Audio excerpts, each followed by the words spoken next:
علی بھائی اگلا سوال ہے، نماز میں درود ابراہیمی کے بعد ہم لوگ تو بچپن ہی سے بس ایک ہی دعا پڑھ رہے ہیں، ربی جعلنی مقیم الصلاۃ ومن ذریتی، جبکہ صحیح بخاری اور صحیح مسلم میں ایک دوسری دعا کا حکم ہے جس میں 4 چیزوں کے خلاف اللہ تعالیٰ کی پناہ مانگی جاتی ہے، ہماری پرانی نمازوں کا کیا بنے گا؟ پلیز کوئی حل ضرور بتا دیں، شکریہ۔ پہلی بات ہے کہ پرانی نمازوں میں تو اپنے بابوں کو روئے نہ جنہوں نے آپ کو ادھورا دین دیا ہے۔ دیکھیں یہ بڑا کریٹیکل مسئلہ ہے، بخاری و مسلم دونوں میں حدیث ہے، نبی علیہ السلام اما عائشہ کہتی ہیں سلام اللہ علیہ اور باقی کئی اصحاب سے حدیث ہے کہ نبی علیہ السلام ہمیں نماز کے تشہد میں 4 چیزوں کے اگینسٹ اللہ کی پناہ مانگنے کا حکم دیتے تھے۔ حکم کے الفاظ تو بڑے سخت ہیں، اور حتیٰ کہ صحیح مسلم میں ایک طریق کے اندر آتا ہے کہ طاؤس تابعی جو عبداللہ ابن عباس کے شاگرد تھے، بخاری مسلم کے حدیثوں کے راوی ہیں، وہ یہ کہتے تھے کہ جو شخص ان 4 چیزوں کے اگینسٹ تشہد میں اللہ کی پناہ نہیں مانگتا تو میرے نزدیک اسے نماز ہی دوبارہ پڑھنی چاہیے۔ اتنی سختی، تو بھول چک معاف ہے، پہلے جو کچھ ہو چکا وہ معاف ہے۔ یہ جو ان کی سختی ہے یہ بھی تاکید کے لیے، ویسے تو کوئی تشہد کے بعد درود شریف پڑھ لے تو اس کی نماز کامل ہے، دعائیں سنت میں آتی ہیں، فرائض میں نہیں آتی، لیکن طاؤس تابعی رحمہ اللہ کا یہ موقف تھا، چونکہ نبی علیہ السلام نے حکم دیا ہے نماز میں پڑھنے کا، اس کو حکمیہ لینا چاہیے۔ تو بخاری مسلم الفاظ ہیں 4 چیزوں کے شر سے، مختلف الفاظ کے ساتھ ہیں، وہ چیزیں 4 ہی ہیں۔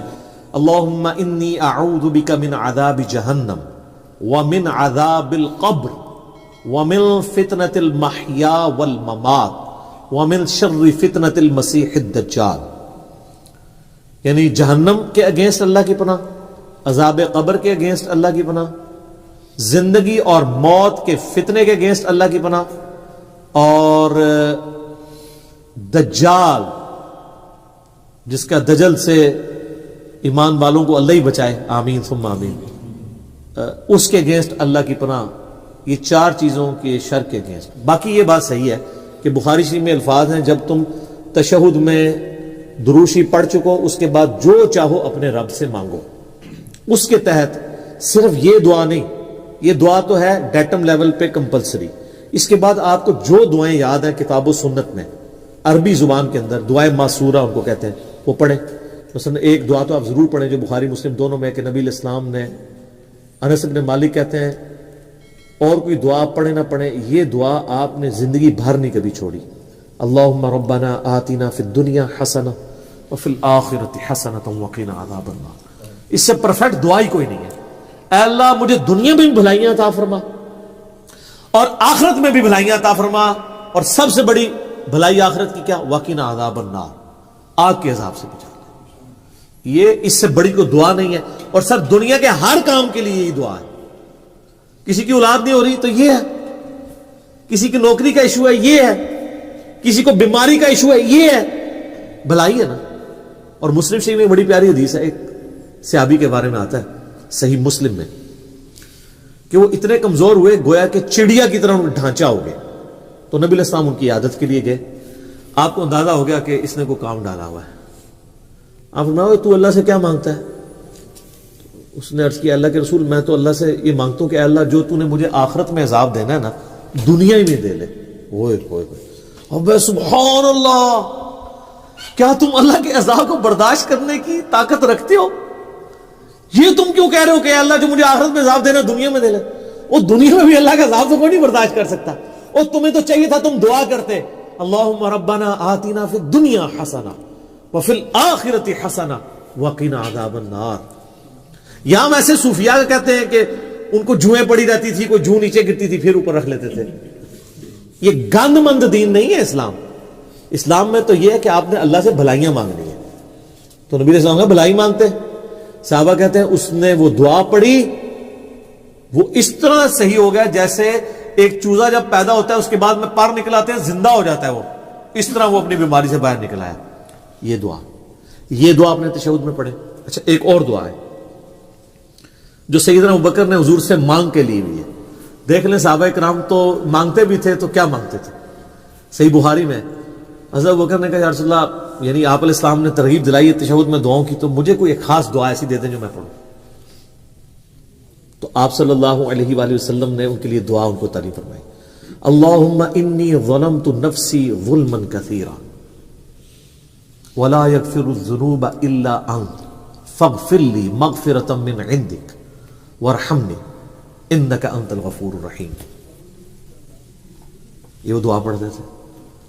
اس کے علاوہ بھی کئی دعائیں ہیں. رب اجعلنی ضرور پڑھیں. میں تو بلکہ کہتا ہوں رب اجعلنی مقیم الصلاۃ ومن ذریتی ربنا وتقبل دعا. اس میں ماں باپ کے لیے اولاد کے لیے دعا ہے. ایک اسپیسیفکلی اپنے ماں باپ کے لیے دعا کریں جو قرآن میں اللہ نے حکمن کہی ہے, رب ارحمہما کما ربیانی صغیرا. اے رب ان دونوں پہ رحم فرما جس طرح بچپن میں انہوں نے مجھ پہ رحم کیا تھا. یہ دعا پڑھیں. اور سر ایک اور دعا بھی یاد ضرور کریں. میں نے بڑی دفعہ اس کی ترغیب دلائی ہے, خدا کے لیے اب اس کو سیریس لیں. مشکات شریف میں 748 نمبر حدیث ہے. یہ مجھے زبانی یاد ہو گیا ہے نمبر بتا کے, ترمذی کے حوالے سے. جامعہ ترمذی میں سورہ صاد کی تفسیر میں یہ آیت ہے, یہ والی حدیث ہے. مشکات میں کتاب المساجد چیپٹر میں پہلی جلد میں 748 نمبر حدیث ہے. نبی علیہ السلام نے جب اللہ کی خواب میں زیارت کی تھی تو انہوں نے اللہ تعالیٰ سے وہ دعا مانگی تھی. جب نبی علیہ السلام کو اللہ نے کہا مانگ, کیا مانگتا ہے, تو آپ نے کہا اللہم انی اسألک فعل الخیرات وترک المنکرات وحب المساکین وان تغفر لی وترحمنی وَإِذَا أَرَدْتَ فِتْنَةَ فِي قَوْمٍ فَتَوَفَّنِي غَيْرَ مَفْتُونٍ أَسْأَلُكَ حُبَّكَ وَحُبَّ مَن يُحِبُّكَ وَحُبَّ عَمَلٍ يُقَرِّبُنِي إِلَى حُبِّكَ.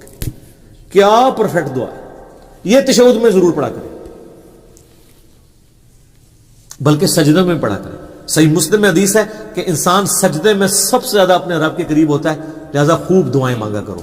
اور اما عائشہ کے الفاظ ہیں بخاری اور مسلم میں کہ نبی علیہ السلام سجدے اور رکوع دونوں میں ایک دعا مانگا کرتے تھے, سبحانک اللہم وبحمدک, سبحانک اللہم ربنا وبحمدک اللہم اغفر لی. کہ بخاری مسلم میں رکوع اور سجدے کی تسبیحات کے ساتھ یہ بھی مانگتے تھے. ایک تو مسلم شریف میں حدیث ہے نا کہ آپ نے رکوع میں سبحان ربی العظیم پڑھنا ہے اور سجدے میں سبحان ربی الاعلی 3 دفعہ. اس کے بعد بخاری مسلم میں یہ تسبیح بھی ہے. ایک اور تسبیح صحیح مسلم میں سبوح قدوس رب الملائکۃ والروح. اور سجدے میں دعائیں بھی مانگے. اور ایک دعا تو میں نے آپ کو کئی بار بتائی ہے, ہماری کامیابی کا جو راز ہے, اصحاب کہف کی دعا, ربنا آتنا من لدنک رحمتا وہیئ لنا من امرنا رشدا. اے رب ہمیں اپنے پاس سے رحمت عطا فرما اور ہمارے اس کام میں کامیابی کی کو راہ نکال دے. اصحاب کہف کے لیے پھر کیا راہ نکلی ہے سر. وہ معجزہ ان کے ساتھ ہوا ہے جو کسی پیغمبر کے ساتھ بھی نہیں ہوا. حضرت عزیر کے ساتھ بھی 100 سال کا معجزہ ہوا تھا, ان کے ساتھ 300 سال تھا, اور 309 سال قمری اعتبار سے اور شمسی اعتبار سے 300 سال تھا. یہ دعائیں سر اللہ سے مانگیں. اللہ تعالیٰ نہ مانگنے والے سے ناراض ہوتا ہے اور مانگنے والے سے خوش ہوتا ہے. یہ کائنات کا ایسا بادشاہ ہے, بلکہ یہی بادشاہ ہے کہ جو نہ مانگنے والے سے ناراض ہوتا ہے. باقی تو دنیا میں کوئی بادشاہ ایسا نہیں ہے کہ آپ اس سے مانگیں اور بار بار مانگیں اور وہ تنگ نہ پڑے. اللہ کہتا ہے نہیں مانگو گے میں ناراض ہو جاؤں گا. ادعونی استجب لکم, سورۃ المؤمن آیت نمبر 60. اے میرے بندو مجھ سے مانگو میں عطا کروں گا. ان الذین یستکبرون عن عبادتی, جو تکبر کرے گا نا مجھ سے نہیں مانگے گا, میں اسے ذلیل و خوار کر کے دوزخ میں ڈال دوں گا. وَإِذَا سَأَلَكَ عِبَادِي أَنِّي, جب میرے بندے آپ سے پوچھتے ہیں میرے بارے میں تو آپ فرمانے کہ میں انی قریب, میں بالکل قریب ہوں. اجیب الدعوۃ الداعی اذا دعان, ہر سننے والے کی پکار سنتا ہوں جب وہ مجھے پکارتا ہے. لیکن شرط ہے فلیستجیبوا لی, تم بھی میرا حکم مانا کرو, ولیؤمنوا بی, اور مجھ پہ ایمان لاؤ جیسا کہ حق ہے تاکہ تم کامیاب ہو جاؤ. تو دعائیں یاد کریں, زیادہ سے زیادہ اللہ سے مانگیں. اور سر دعاؤں کے بعد آپ یہ نہ سمجھیں کہ دعا قبول مطلب نہیں ہوگی تو وہ ضائع جائے گی, ٹائم ضائع ہوگا. دعا کبھی بھی ریجیکٹ ہوتی نہیں ہے. دعا وہ عبادت ہے جو ریجیکٹ ہی نہیں ہوتی. جامعہ ترمذی میں مسند احمد میں ہے کہ جب کوئی دعا کرتا ہے وہ کبھی بھی ریجیکٹ نہیں ہوتی مسلمان کی. یا تو جو مانگا وہ دے دیا جاتا ہے, یا اللہ تعالیٰ اس کے اگینسٹ کوئی بہتر نعمت بدل دیتا ہے, یا پھر قیامت کے دن کے لیے اسے ایز اے عبادت سٹور کر دیا جاتا ہے اور پھر اس کا اجر قیامت میں ملے گا. سنن نسائی الکبریٰ میں حدیث موجود ہے نا, جو وضو کے بعد پڑھ لے, سبحانک اللہم وبحمدک اشہد ان لا الہ الا انت استغفرک واتوب الیک, تو اللہ تعالیٰ فرشتوں کہتا ہے بس اس کو سٹوریج میں ڈال دو, اس کا تو اجر اب قیامت میں ملے گا. اتنا بڑا اجر. وضو کے بعد کی ایک یہ دعا بھی ہے جو محفل سے اٹھنے کی دعا بھی ہے, اور جو فرض نماز کے بعد کی بھی دعا ہے اور جو ہمارے گرین کارڈ پہ بھی ڈلی ہوئی ہے. 3 موقعوں پہ یہ دعا ہے. ایک دعا 3 مواقع, اور دوسری وہ دعا ہے جو صحیح مسلم میں اشہد اللہ الہ الا اللہ وحدہ لا شریک لہ واشہد ان محمدا عبدہ ورسولہ. تو جنت کے 8 دروازے اس کے لیے کھول دیے جائیں گے, جس مرضی دروازے سے چاہے وہ داخل ہو. تو اب رہا پرانی نمازیں, تو سر پرانے بزرگوں کو رو, ویسے رو کوئی نہیں یار, خوشیاں مناؤ. یہاں لوگ پرانی چیزوں کو روتے ہیں. یار آپ شکر نہیں ادا کرتے کہ جن کو آپ اتنا بڑا سمجھتے تھے وہ تو مارے گئے تھے.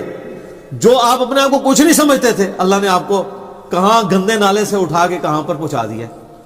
تو بزرگوں کے غم پہ اپنی آخرت کی خوشی کو ترجیح دیں. یہ میرا گولڈن کوٹ لے جائیں. بزرگ بابوں کے غلط سکھانے کے غم پہ اور جو ان کے ساتھ ہو رہی ہوگی اس گمراہی پھیلانے پہ, اس کے غم پہ ترجیح دیں اس خوشی کو کہ میں بچ گیا. ٹھیک ہے. یعنی ہمیں لوگ کہتے ہیں نا جی آپ نبی الاسلام کی وفات کا غم کیوں نہیں مناتے. سب نبی الاسلام کے آنے کی خوشی اور آپ کے ذریعے جو ہمیں ہدایت اور ہمیشہ کی کامیابیاں جنت کی مل گئی ہیں وہ ان کے جانے کے غم پہ بھاری ہے. اگر غم بھاری ہوتا نا تو صحابہ کرام پھر رومن اور پرشین امپائر نہیں اکھاڑ سکتے تھے, وہ غم ہی لے کے بیٹھ جاتے.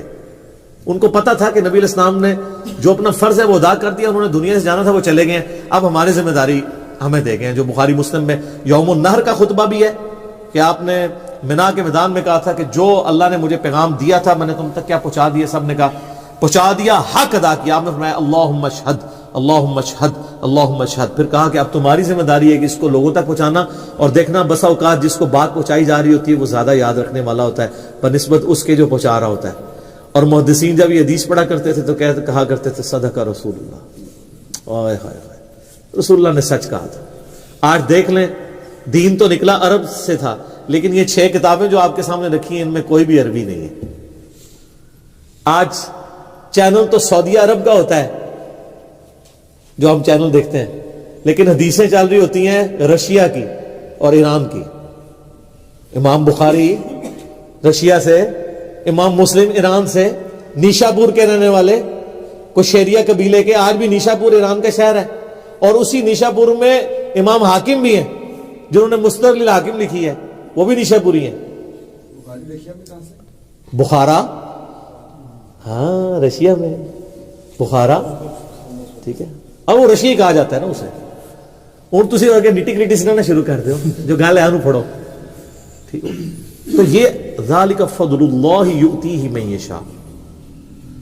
یعنی آپ اس غم کو لے کے بیٹھ جائیں کہ میں تیرے ہوتے جنم لیا ہوتا.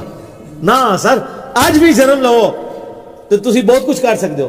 امام بخاری اگر یہ کہتے تیرے ہوتے جنم لیا ہوتا تو سر انہوں نے اپنے زندگی میں 200 سال بعد آگے ثابت کیا ہے کہ تیرے ہوتے جنم تو نہیں لیا, لیکن کام وہ کیا ہے کہ جو تیرے ہوتے ہوئے جنم لیے والوں میں سے بھی کئی لوگوں سے نہیں ہو سکا. سر تھوڑی بات ہے, پوری دین کی عمارت کھڑی ہوئی ہے.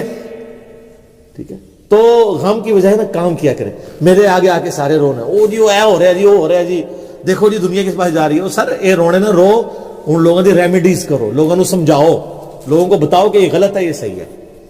لیکن اس کے لیے آپ کو جھوم جھوم کے کہنا ہوگا کہ نہ میں وابی نہ میں بابی, میں ہوں مسلم علمی کتابی.